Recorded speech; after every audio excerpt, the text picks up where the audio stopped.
희생물이라고 봐야 돼요. 적시적 희생물.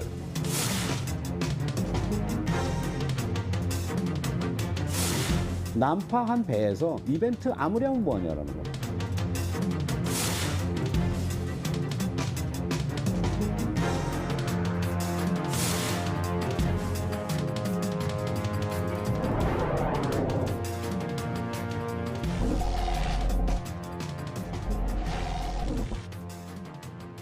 안녕하십니까. 시사현장맥 윤주성입니다. 2016년 연말을 가장 뜨겁게 달군 단어 중 하나가 바로 문화융성이 아닐까 싶은데요. 문화융성은 박근혜 정부 후반기 최대 국정과제였습니다. 동시에 개관 1년째를 맞은 국립아시아문화전당의 목표이기도 합니다. 하지만 어찌된 일인지 문화의 용광로가 되어 문화융성을 주도해 나가야 할 국립아시아문화전당은 좀처럼 기대에 부응하지 못하고 있습니다. 심지어 문화예술계를 농단하며 대한민국을 발칵 뒤집어 놓은 최순실 게이트와 관련한 최대 피해 사업이 아시아문화전당이라는 주장까지 제기된 상황입니다. 과연 그동안 아시아문화전당에서는 무슨 일이 있었던 걸까요?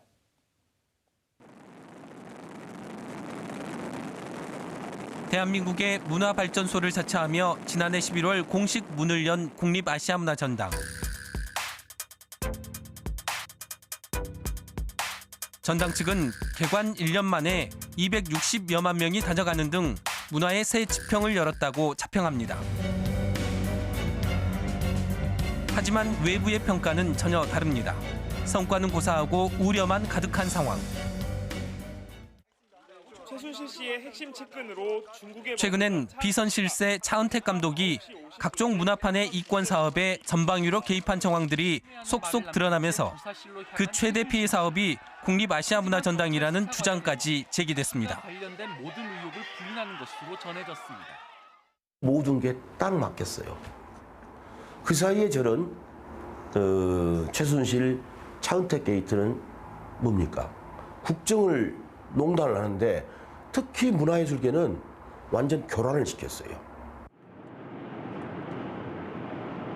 그동안 국립아시아문화전당엔 무슨 일이 있었던 걸까?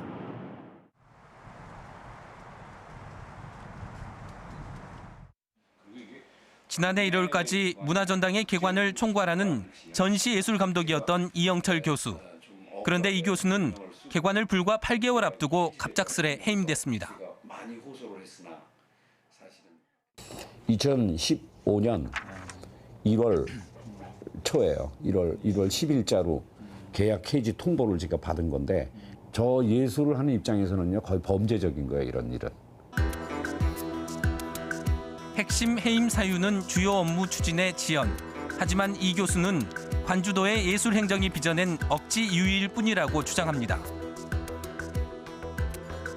그런데 문제는 팔다리를 다 끊어놓고 밖에서 외국의 아시아 사람들하고 같이 협력하면서 실질적으로 이 일을 만들어가야 되는 그런 일은 자꾸 뒷전으로 가고 그냥 이게 그러면서 총감독 실질적인 막 총감독 같은 거는 저 무슨 공무원이 막 다 이걸 끌고 가고 나는 거기서 페이퍼나 만들어줘야 되고 직원들하고 이거는요 그냥 이 사업이 그냥 망가질 수밖에 없는 식으로 간 거예요.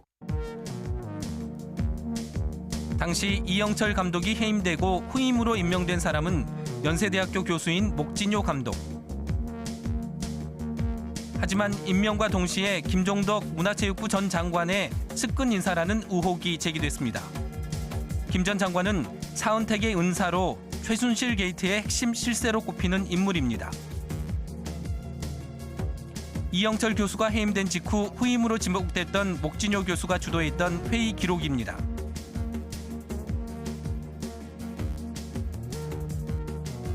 실제 목 감독이 김종덕 전 장관과 친분을 암시하는 대목이 눈에 띕니다. 또한 아직 공식적인 감독 선임 전이었지만 수년간 이영철 감독이 준비해왔던 개관 콘텐츠를 없애겠다는 발언도 있습니다. 지금 확실하게 얘기할 수 있는 부분은 일반은 그냥 버릴 것이다라는 얘기를 그때 회의에서 명확히 하셨었어요. 기본적으로 황당하다죠. 일단 뭐 전체적인 분위기는 어떻게 이렇게 일을 하기로 얘기를 해놓고 갑자기 이렇게 어떤 일을 추진하는 게 가능하지? 일단 왜냐면 그게 그 해에 오픈이 되었어야 되는 일이잖아요. 그렇다면 목진효 감독은 최근 제기된 여러 의혹들에 대해 어떤 입장일까? 저는 차은택을 한 번도 본 적이 없고 김종덕 장관하고 이거 학연인데 학연 이외의 관계가 없어요. 갑작스런 감독 교체 과정에 대해서도 물었습니다. 2015년 1월 달쯤에 받아서 그거를 이제 고민을 한참을 했어요. 이거를 지금 내가 할 수 있을까 없을까를 고민을 하면서 3월부터 이제 정식으로 임명이 돼서 일을 하게 된 겁니다. 그리고 목 감독이 내정자 신분으로 철회 가능성을 내비쳤던 상당수 콘텐츠 역시 실제 개관전에서 사라졌는데요. 이에 대한 입장은 어떨까? 근데 그거대로 시행을 하면 문화창조원이 무너지는 결과입니다. 왜냐하면 그 문화창조원 그 건물이 받을 수 있는 것보다 2.4배나 무거운 걸 설계를 하셨어요. 당시 일했던 아시아문화개발원의 한 직원은 감독과 작품의 평가를 떠나 개관을 코앞에 두고 갑작스런 감독 교체는 도저히 납득할 수 없는 상황이었다고 설명합니다. 다만 문화계에 있어서 불과 어떤 이벤트를 몇 달 남겨놓고 감독 교체가 이루어진다는 것은 사실상 상식적인 일은 전혀 아니죠. 특히 그 시점에서는 만약에 감독이 잘못되었다 그러면 감독한테 책임을 물어야 될 시점이지 이미 감독을 교체할 수 있는 시점은 아닙니다.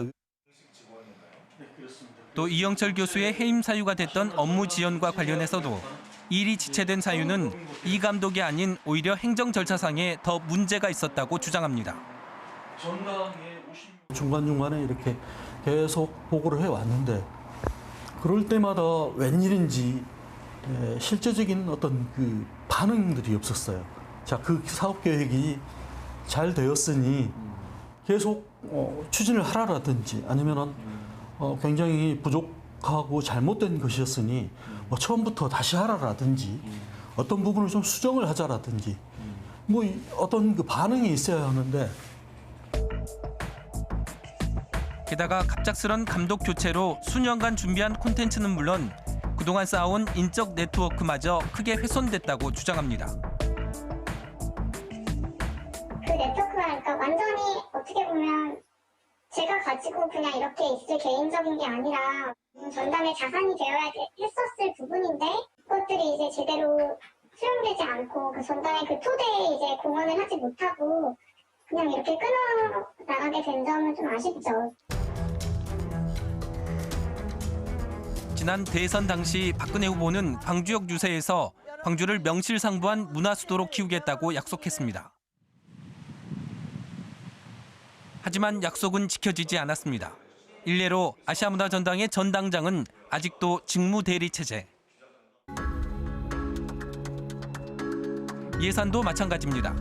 국립아시아문화전당은 아특법에 따라 2023년까지 총 9,900억 원의 예산을 받기로 돼 있습니다. 하지만 정작 중요한 콘텐츠 예산은 해를 거듭할수록 줄고 있습니다. 최근 광주시가 83억 원을 증액 요구했지만 이마저도 반영되지 않았습니다.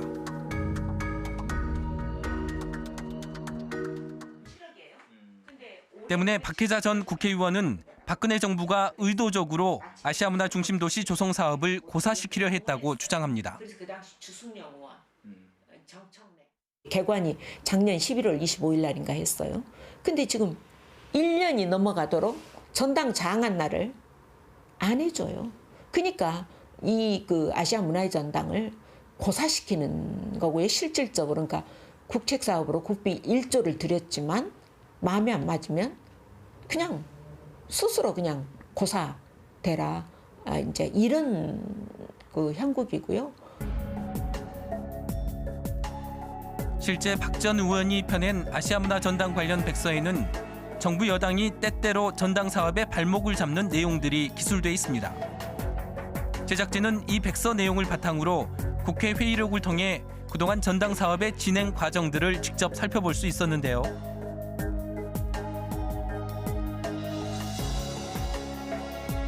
현행 아특법에서는 인근 지역 주민들을 우선 고용하도록 돼 있지만 정부는 이 조항을 삭제하는 개정안을 발의했고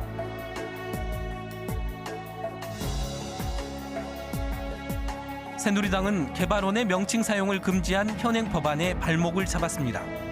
이는 부산에 아시아문화원을 설치하려 하는 것 아니냐는 의혹을 샀습니다. 그런가 하면 지난해 6월 당초 문화체육관광부가 요구한 전당 인력은 모두 112명이었으나 행자부가 58명으로 축소하는 일부 개정안을 입법 예고하면서 지역을 발칵 뒤집어 놓기도 했는데요. 그즈음 국무회의에서 박 대통령이 발언한 내용을 보면 그 당시 상황들을 미루어 짐작할 수 있습니다. 매년 800억 이상의 운영비를 지원하는 아시아 문화 전당같이 자신들이 급하게 생각하는 것은 적극적으로 빅딜을 해서 통과를 시키면서 하지만 같은 문화융성이라는 콘셉트를 내건 문화창조융합벨트 사업에 대한 박 대통령의 행보는 달랐습니다. 이 사업이 바로 비선 실세 최순실의 측근 차은택이 주도해 만든 사업입니다.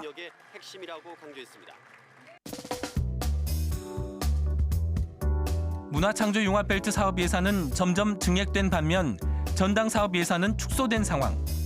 국정농단 논란이 불거지지 않았더라면 그대로 통과됐을지 모를 예산입니다. 여기에 대한 무관심 자체, 그러다 보니까 해당 부처에서도 절대 더 나서지도 않고, 그러다 보니까 그런 것들로 연결돼서 전당장 임명 문제 모든 것들이 우리 국정 책임자가 제대로 관심을 안 갖고 제대로 집행 의지가 없다 보니까 이렇게 구조적으로 엉망이 돼 가는 거죠. 국가 차원의 문화 인프라 조성은 물론 지역 균형 발전을 위해 설립된 아시아 문화 전당. 하지만 어찌된 일인지 특별법까지 갖춘 전당 사업을 대하는 정부의 의지는 직원들조차 의심스러울 정도였다고 합니다. 큰 흐름으로 봤을 때는 이 사업을 죽이라고 하는구나 라는 생각이 많이 들었고, 그리고 뭐 그런 큰 기조를 들게 만든 생각이 일단 문화부에서 별 생각이 없는 것 같아 보였어요. 여러 의혹들에 대해 문화체육관광부의 해명이 필요한 상황.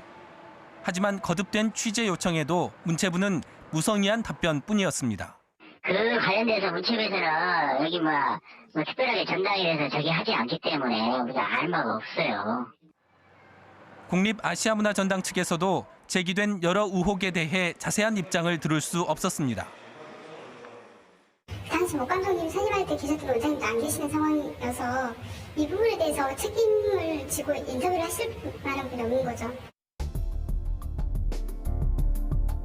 조직과 예산은 축소됐고 개관 1년째 숱한 의혹만 난무한 상황. 하지만 그 누구도 책임지는 사람은 없습니다. 최순실이라는 사람이 전당 활성화에 조금만 관심 가졌더라면 아마 아시아문화전당은 달라졌을 것 같습니다.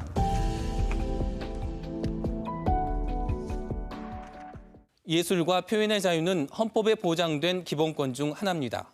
하지만 부끄럽게도 이곳 광주에서 이를 스스로 부정하는 일이 있었습니다. 2년 전 광주 비엔날레 특별전 작품이었던 세월 5월이 전시되지 못하는 일이 있었는데요. 뒤늦게 정부의 외압 때문이었던 것으로 드러나 충격을 주고 있습니다. 그 자세한 내막을 취재했습니다.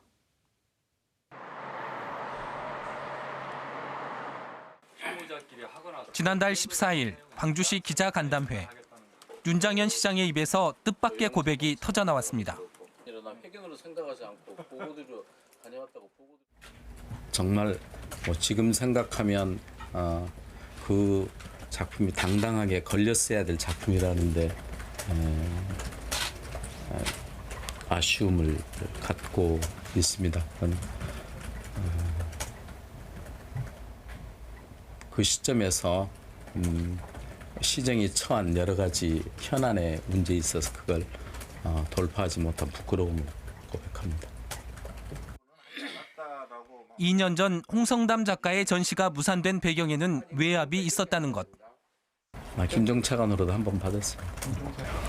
그럼 문체부의 모션들이 실제 전시 철회로 연결된 걸로 이해해도 되겠습니다. 네, 전시 철회로 영향이 있었다고 보입니다. 지난 2014년 광주 시립미술관.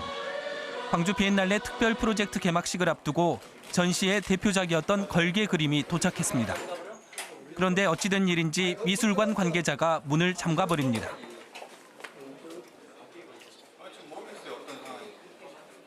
작품은 당시 비엔날레 특별전 전시가 유보된 홍성담 작가의 세월 5월. 잠시 뒤 문제의 작품이 공개됩니다. 전시가 유보된 것에 대한 항의 퍼포먼스가 진행됐던 겁니다. 대통령을 허수아비로 풍자해 논란이 된 작품 세월 5월. 홍성담 작가는 광주시의 전시 철회 결정을 받아들일 수 없다며 긴급 기자회견을 열었습니다.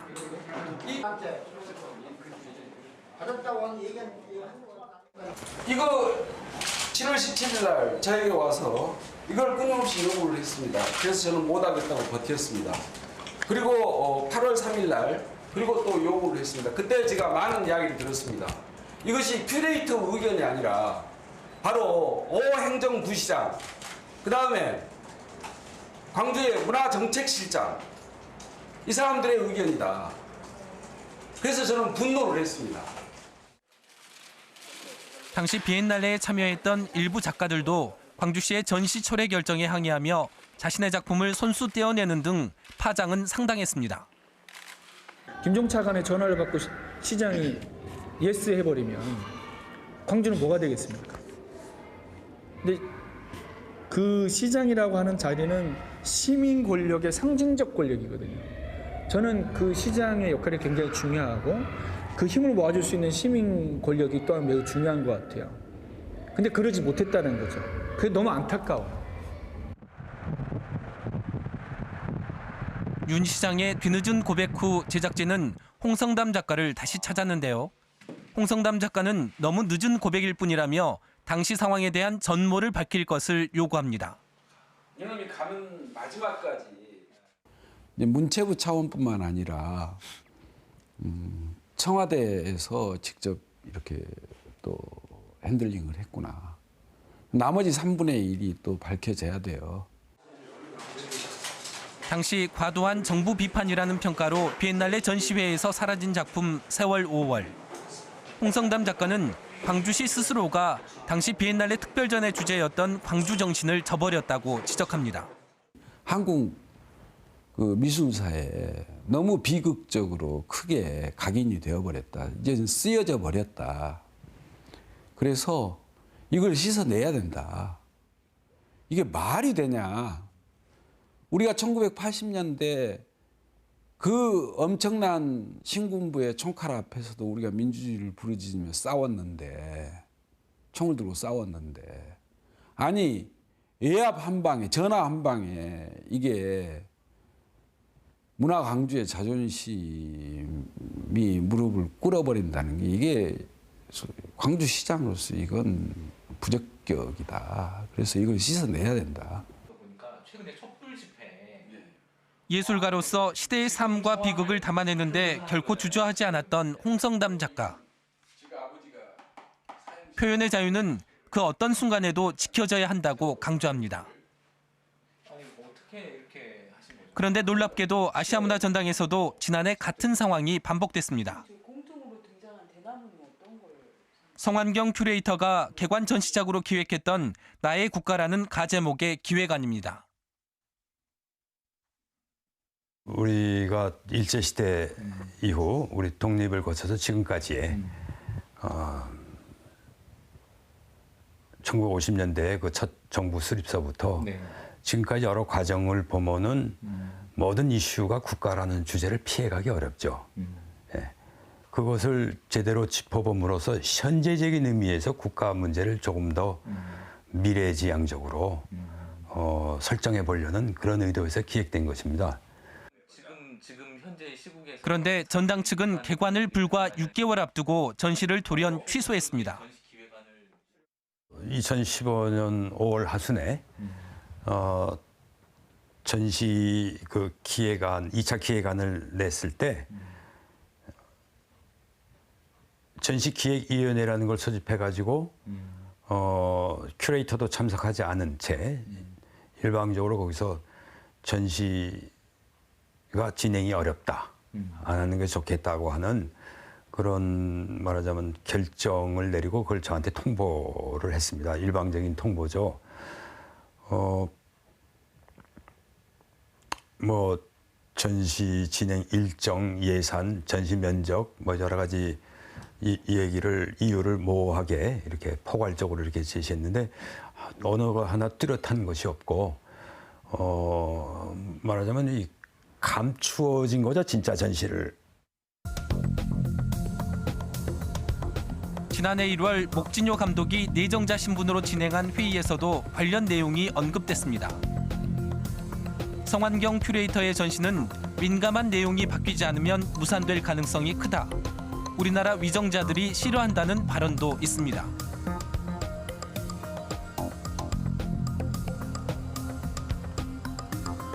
전당이라고 하는 갑을에서의 갑에 해당하는 측에 그냥 해태 정도가 아니라 어떤 은폐와 그 어떤 위계, 아주 정직하지 않은 그런 방식으로 감추면서 내적으로는 전시가 못되게 갖가지 그 방해 공작을 한 결과적으로 그렇습니다. 석연찮은 이유로 취소된 가칭 나의 국가전의 성환경 큐레이터는 전시 취소 사유에 대해 정확한 이유를 전해 듣지 못했다는 입장. 하지만 목진효 감독의 입장은 다릅니다. 예산과 전시 공간에 대해서 송 선생님께서 좀 어찌 보면은 저희들이 받아들일 수 없는 조건을 얘기를 하셨고요. 이게 이제 계속 협상 중에 이제 결과적으로 시간이 가다 보니까 이번 개관에는 포함을 못 시키겠다라고 하는 결론을 내린 거고요. 하지만 목 감독 역시 현 정부의 전당 운영에 대한 개입을 일부 인정합니다. 대통령이 온다 그러면은 뭐 그 당시 분위기로는 뭐 무슨 일이 일어났을까요? 뭐 와가지고 뭐 이 그림 띄워라 저 그림 띄워라 이런 얘기 있지 않았을까요? 충분히 그런 시대였지 않습니까? 네, 근데 이제 뭐 제 입장에서는 다행히도 이제 그러지 않고 그냥 장관과 총리만 오셨기 때문에 실무를 진행하는 입장에서는 저는 차라리 다행이라고 생각을 했었어요. 아시아 최고의 문화 도시가 되겠다며 나선 광주. 하지만 부끄럽게도 문화의 꽃을 피울 표현의 자유, 그 기본조차 지키지 못했습니다. 광주가 아시아의 진정한 문화 도시로 거듭나기 위해 진정 지켜야 할 가치가 무엇인지 고민해 볼 일입니다. 이런 사업들이 진행이 될 때는 다양한 역능들, 기능들, 그런 힘들들, 에너지들을 모아야 되는 거죠. 근데 국가가 하는 걸 보면 그 에너지들을 차단하고 또 그 네트워크들을 뒤흔들고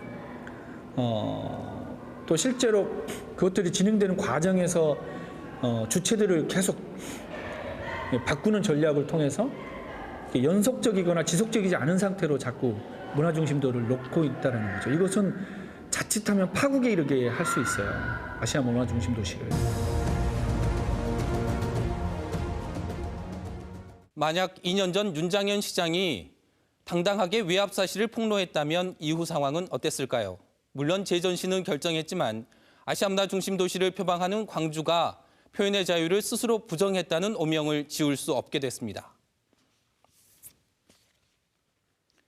현 정부 들어 위태롭게 흔들린 국립아시아문화전당의 위상을 바로 세우는 일 또한 시급합니다. 지금처럼 아무도 책임지지 않는 상황이 지속되고 당리 당략에 따라 전당 운영이 흔들린다면 아시아 문화 중심 도시 광주는 요원할 수밖에 없습니다. 시사 현장맥 여기서 마칩니다.